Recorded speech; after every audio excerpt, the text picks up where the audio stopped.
دوتار آله موسیقی که استادان موسیقی افغانستان آن را میراث فرهنگ تمدن آریایی میدانند. دوتار برای غلام سخی رسولی که زندگیش را با نواختن این آله سپری کرده است، از پدر و پدرکلانهایش برایش به میراث مانده است. اما اکنون که بخش فرهنگی سازمان ملل یا یونسکو این آله را به نام ایران ثبت کرده است، با واکنش هنرمندان افغانستان روبرو شده است. بدون تحقیق نباید همچی کار رو انجام میدادم، باید تحقیق میکردم. وقتی که ما نگاه کنیم، ما میگیم دوتار اصیل خراسان قدیم. متوجه شدیم که چی میگم؟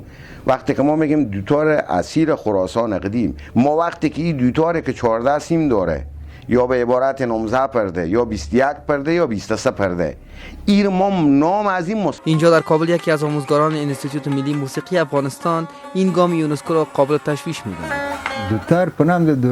دوتار به نام دورا در هرات، ازبکستان و تاجیکستان نیز بود و اکنون به جرمنی و فرانسه نیز انتقال یافته است. حال در آنجا از این آله کار گرفته می شود، اما آنگونه که در آغاز گفتم این اصلا مربوط اینجا است.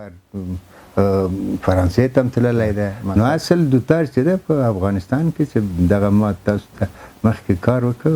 انستیتوت ملی موسیقی افغانستان این کار را یک جفا می‌خواند و میگوید که دوتار تنها از ایران نه بل میراث فرهنگی منطقه است. آله موسیقی را باید ما نمیتونیم به هیچ کس ما میگیم تعلق داره، چون ایران و افغانستان و هندوستان و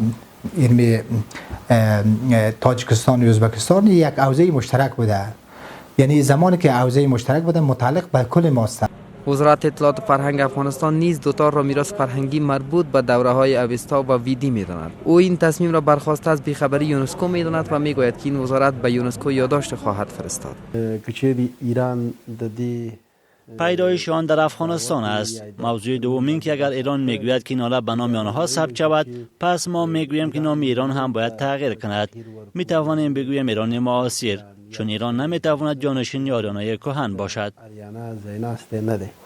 این نگرانی‌ها در حال ابراز می‌شوند که هنوز هم دوتار در افغانستان یکی از بخش‌های مهم موسیقی کلاسیک است. حالا که دوتار به حیث میراث فرهنگی ایران ثبت شده است، دیده شود که تلاش وزارت اطلاعات و فرهنگ چه پیامد خواهد داشت.